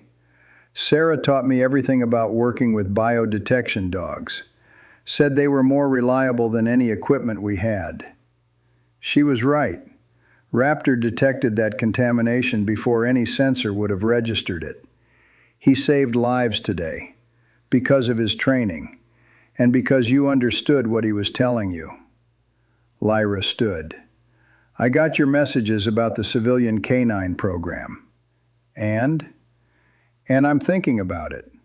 But I don't know if I'm ready." Vickers looked at Raptor, then back at Lyra.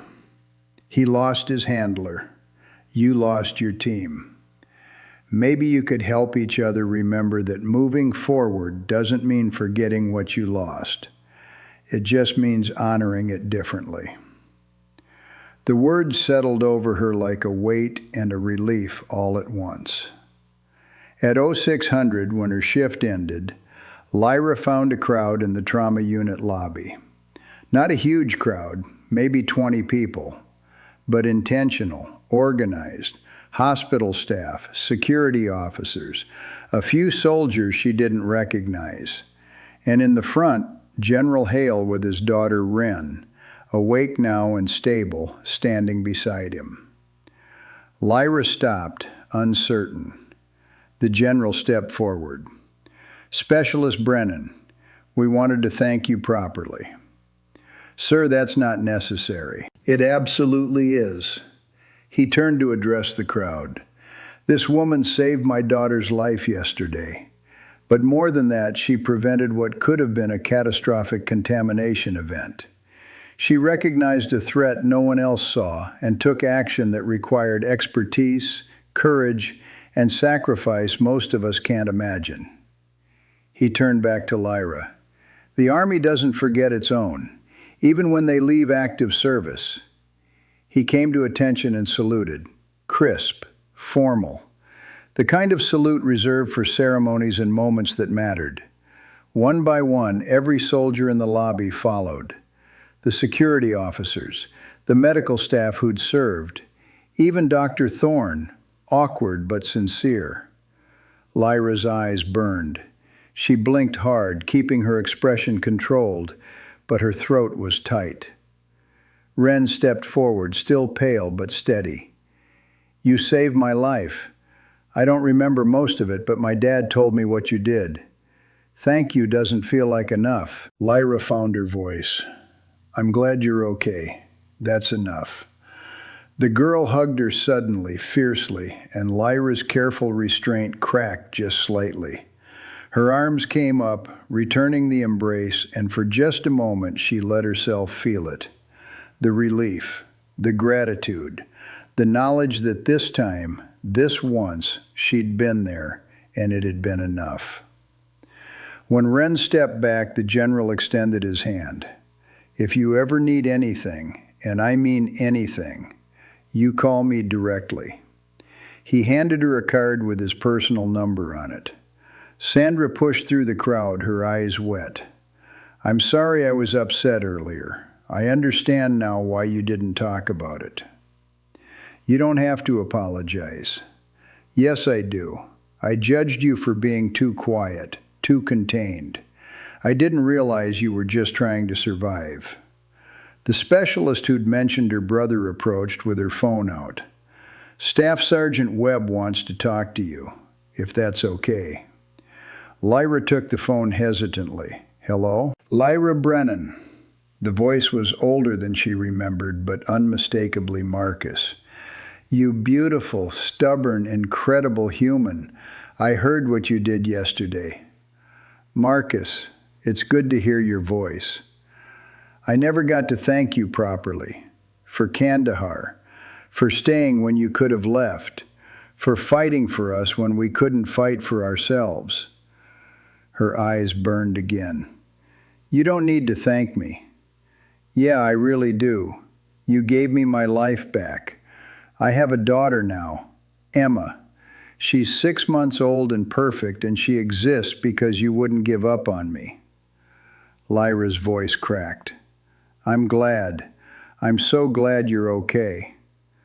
I heard you've been hiding, working night shifts, trying to disappear." His tone turned serious. "Don't do that. Don't let Kandahar make you small. You're too good for that."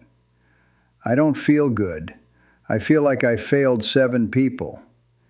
"You saved 7 others, including me. That's not failure. That's heroism." She handed the phone back to the specialist before she could break down completely. The crowd was dispersing now, people heading to their shifts, but the weight of their recognition lingered. Lyra stood in the empty lobby, feeling exposed and seen in ways she'd avoided for 3 years. Colonel Marsh appeared from the administrative wing. "Walk with me." They walked in silence for a moment. Then he led her to a conference room and closed the door. "I've been authorized to offer you something unusual," he said, "a hybrid position. Half clinical work here at the hospital, half consulting for Biodefense Command. You'd train response teams, develop protocols, serve as subject matter expert for contamination events. But you'd still work trauma shifts, still be a nurse. Why both? Because you're good at both, and because we need people who can bridge the gap between military precision and civilian medicine. He paused. Also because I think you need both. The clinical work keeps you grounded. The specialized work gives you purpose. Lyra sat down slowly. I don't know if I can do that. Go back to that world, even partially. You went back yesterday. The moment that dog started guarding that girl, you stepped right back into the person you used to be. And you did it without hesitation. I had no choice. You always have a choice. You chose to step forward instead of staying back. You chose to use skills you've been hiding. You chose to be seen.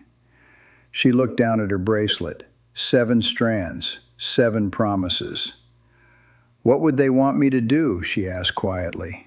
I didn't know them, but I know soldiers, and I know they'd want you to keep fighting, to use what you learned from them to save more lives, to make their sacrifice count for something. Lyra was silent for a long time. Then she nodded once. I'll do it. You will? On one condition. I want to work with the civilian canine program, with Raptor specifically, if he's willing. Marsh smiled. I think that can be arranged. 2 weeks later, Lyra's apartment looked different. Still clean, still organized, but no longer empty. The photograph from Kandahar sat on the table now, no longer locked away. Next to it, a new photograph. Lyra and Raptor at the K9 training facility, both of them in tactical gear, ready to work. Her nightstand drawer still had the locked box, but now it also held acceptance letters. One from Biodefense Command, one from the hospital's critical response unit, one from the K9 program. She'd signed all of them. Her morning routine had changed too. Still 04:45 wake time, still push-ups and cold shower. But now Raptor was there, sleeping at the foot of her bed, waking when she did, following her through the routine like he'd always been part of it. She'd adopted him officially 3 days ago. The paperwork had been complicated, but Vickers had walked her through it, grinning the whole time. Sarah would love this, he'd said. Her dog and her friend, working together. It's perfect. At 05:30, Lyra and Raptor ran together around the base perimeter. 3 miles, same route every morning. But now she wasn't running from something. She was running toward something. Strength, purpose, integration. Her first training session with Biodefense Command was scheduled for 1,000. She'd be teaching threat recognition protocols to a new class of medical specialists, teaching them what Sarah had taught her, what Kandahar had burned into her memory. At 0800, she drove to the hospital for a shortened shift. She still worked trauma, but only 3 days a week now.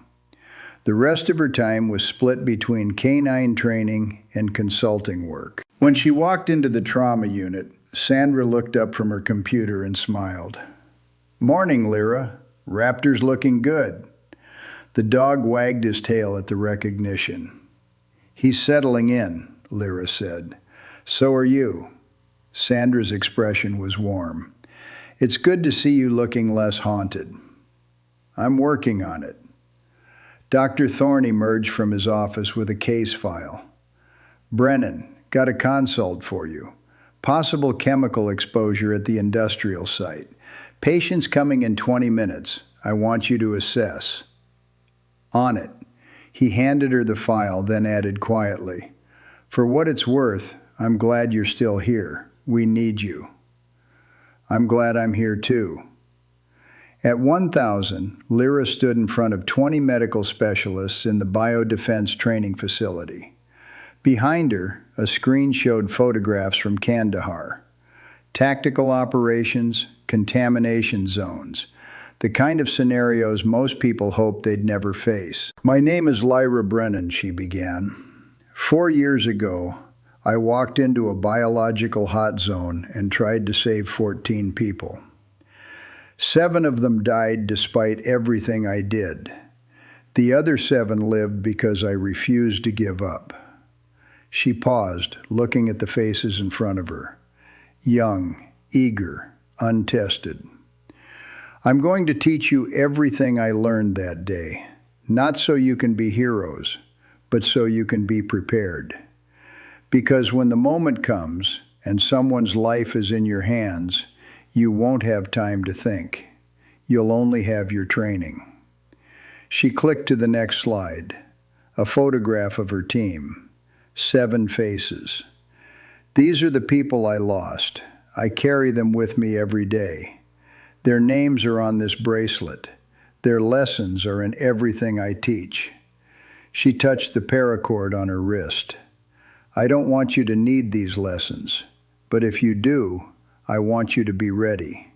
Because being ready is the difference between coming home and not coming home, between saving a life and losing one." She taught for 3 hours.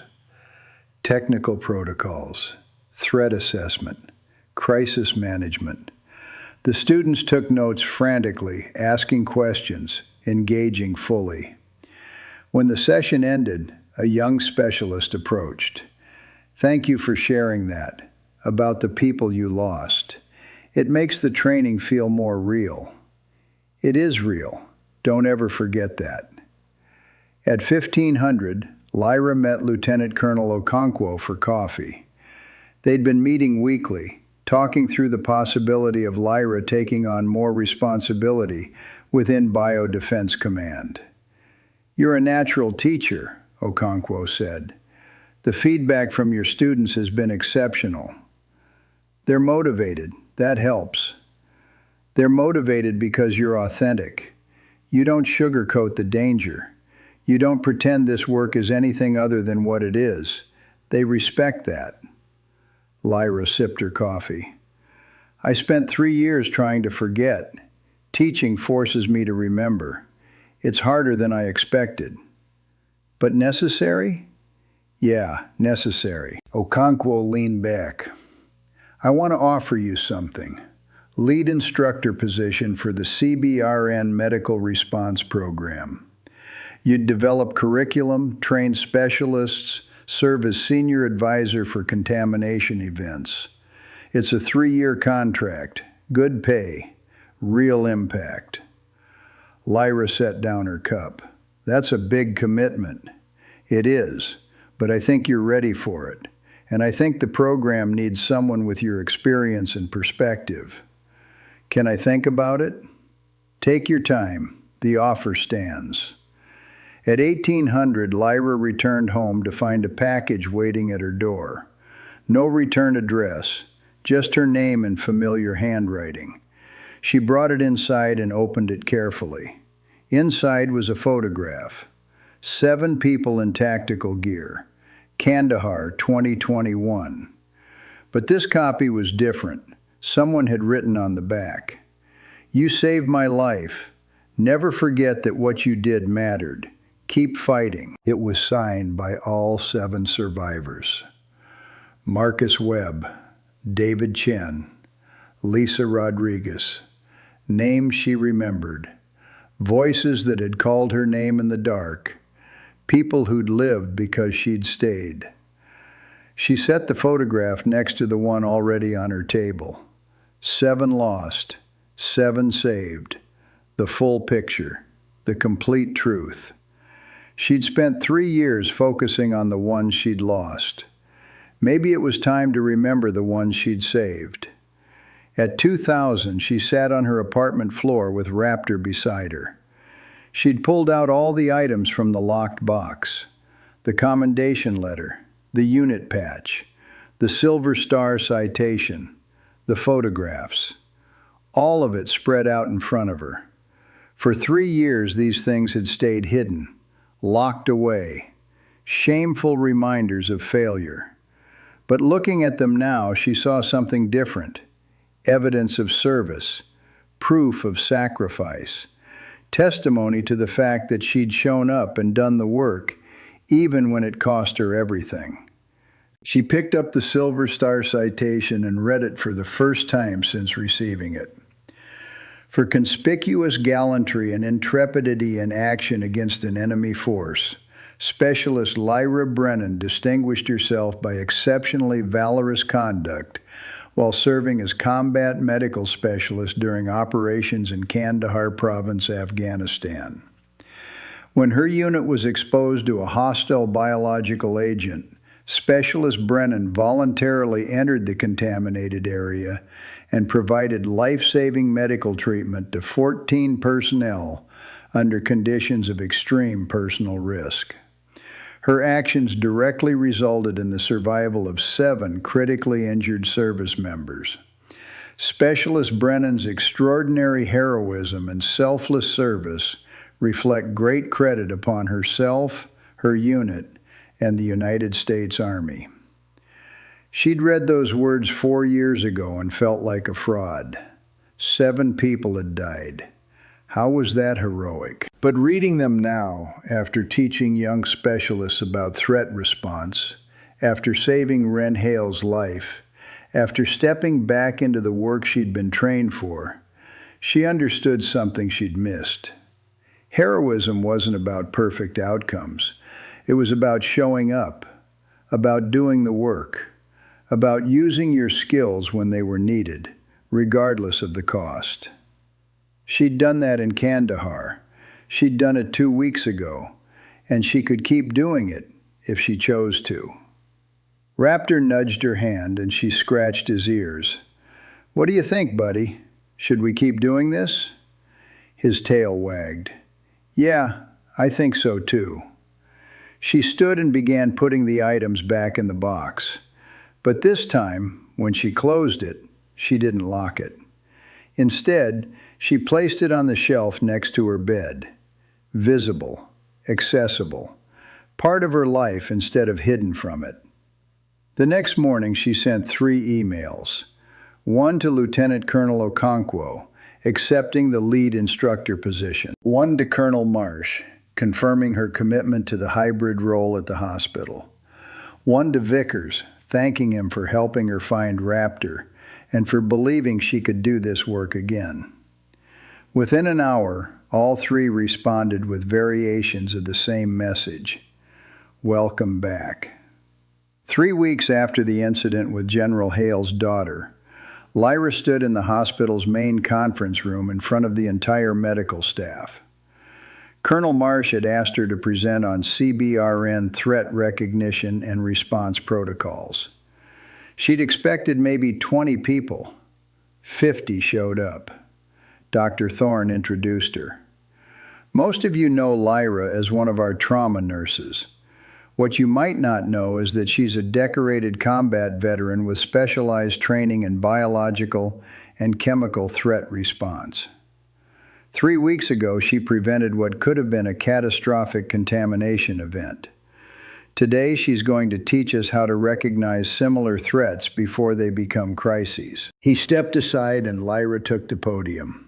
She looked out at the crowd and saw Sandra, the specialist whose brother she'd saved, the nurses who'd watched her work in silence for 3 years, all of them looking at her with respect instead of indifference. "Thank you for being here," she began.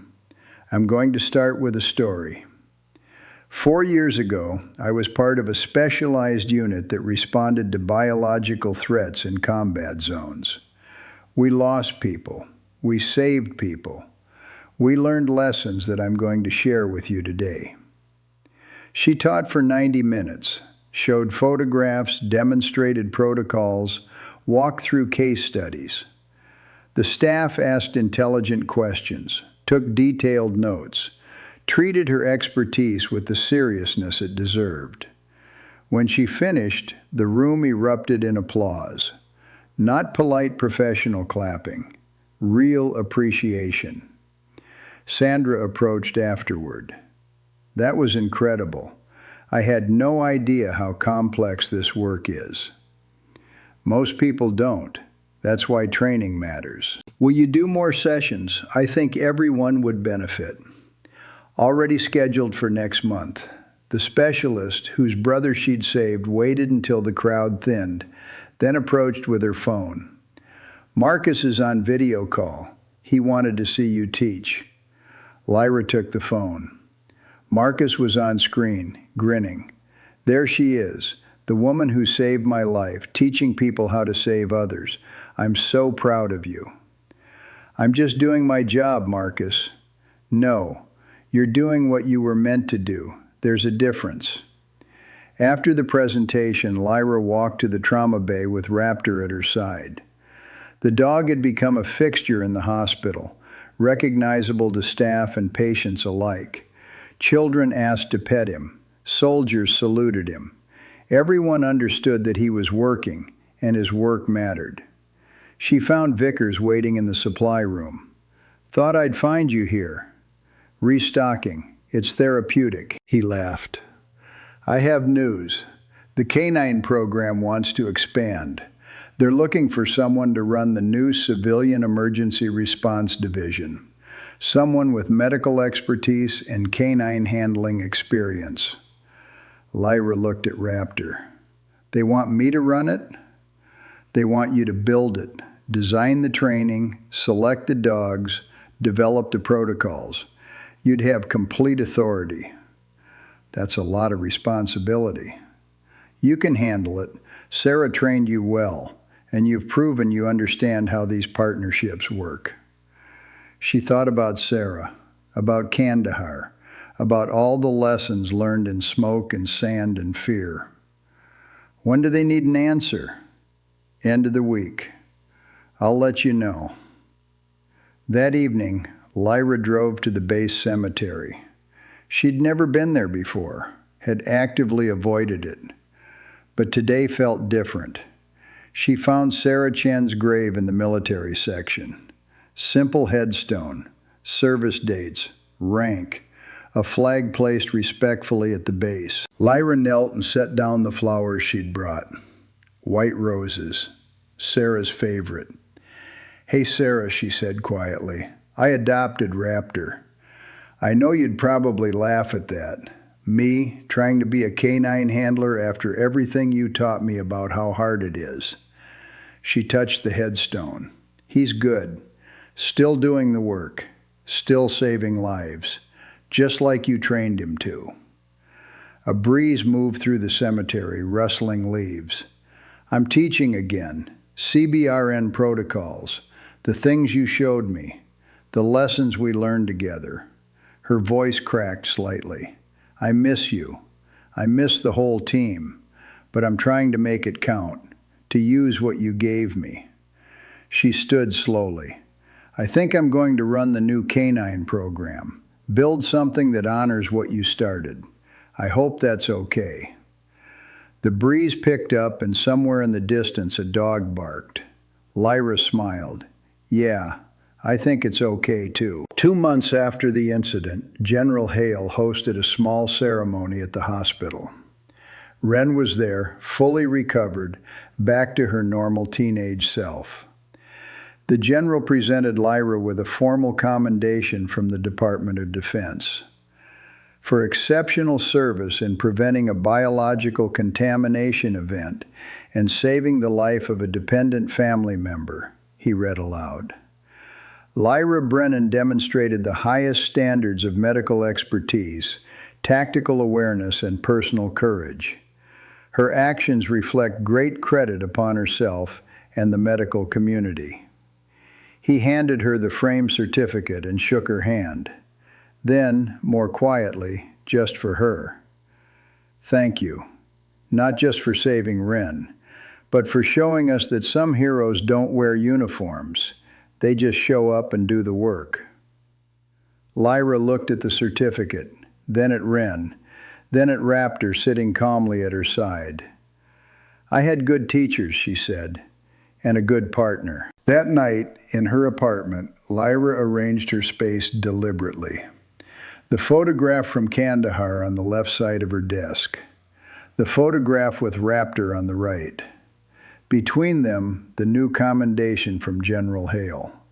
7 lost, 7 saved. And now, a new chapter. New lives to protect, new lessons to teach. New purpose built on the foundation of everything she'd learned. She picked up her phone and made a call. Lieutenant Colonel Okonkwo, it's Lyra Brennan. I've made my decision about the K-9 program. I'm in. 3 months after the incident, Lyra stood in the new K-9 training facility watching 5 dogs work through contamination detection exercises with their handlers. All civilian staff. All trained using the protocols she'd developed based on what Sarah had taught her.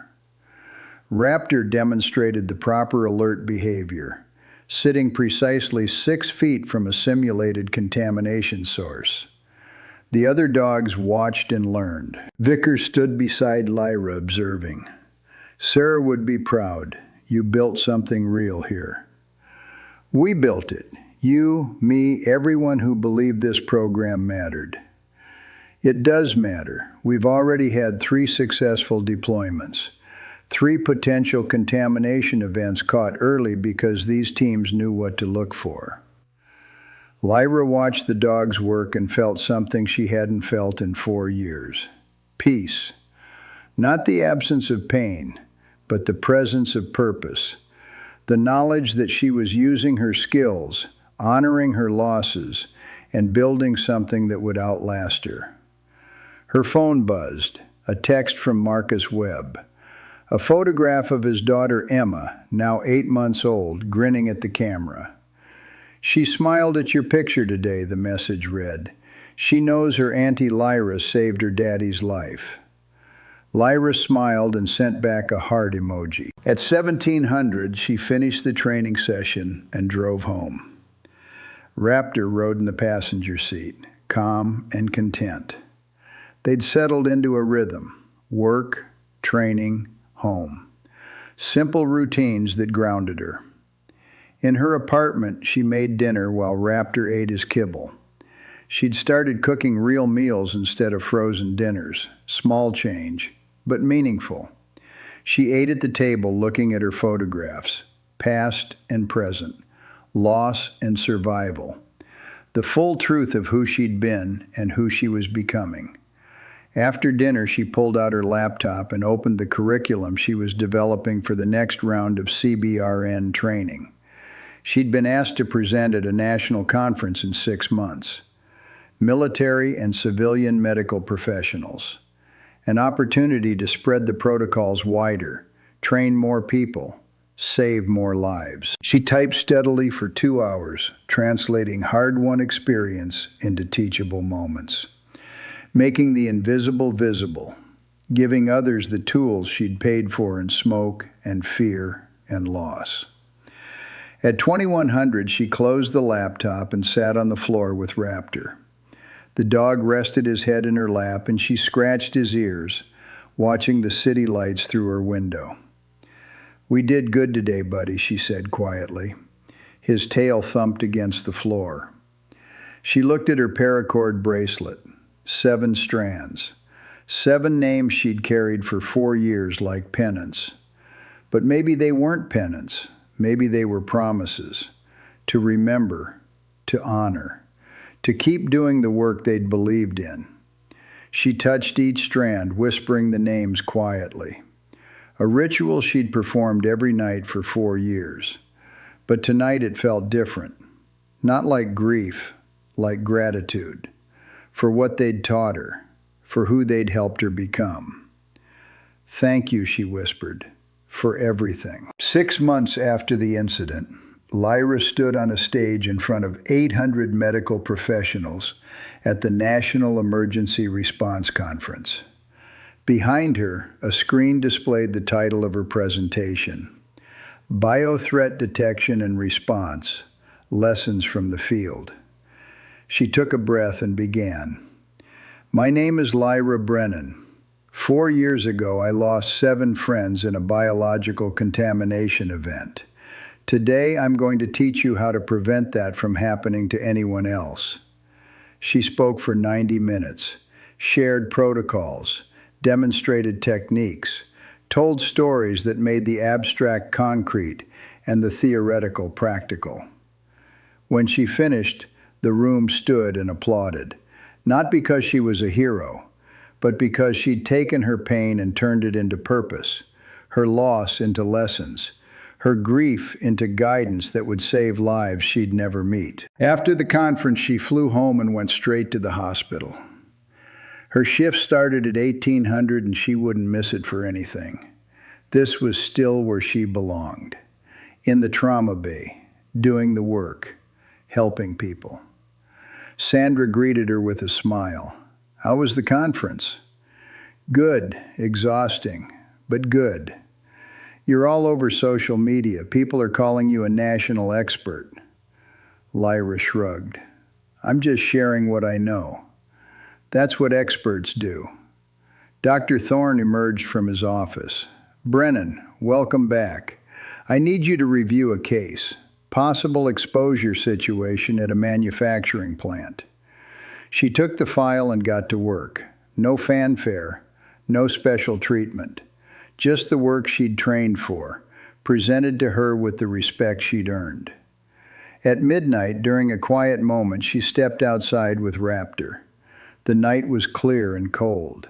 She looked up at the stars and thought about Sarah, about Kandahar, about all the paths that had led her to this moment. She wasn't hiding anymore, wasn't running, wasn't pretending to be smaller than she was.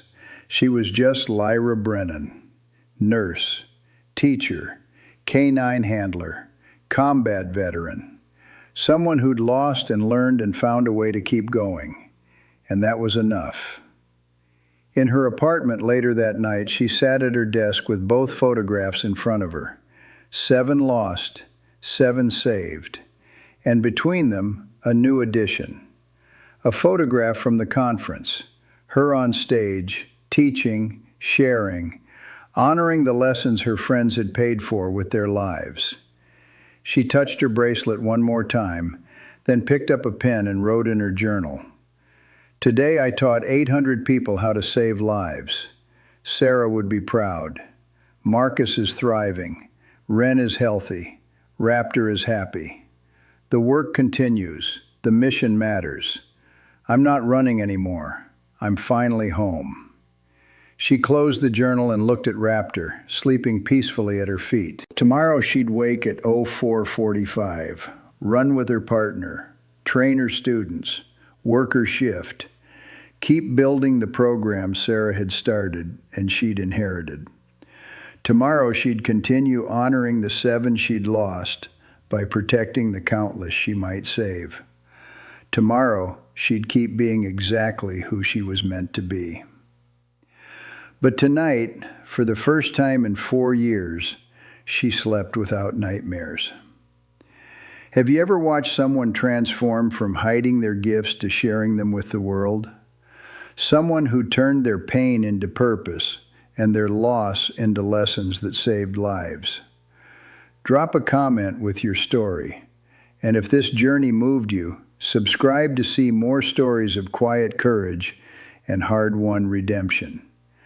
Because some people don't seek recognition, they just show up, do the work, and change everything.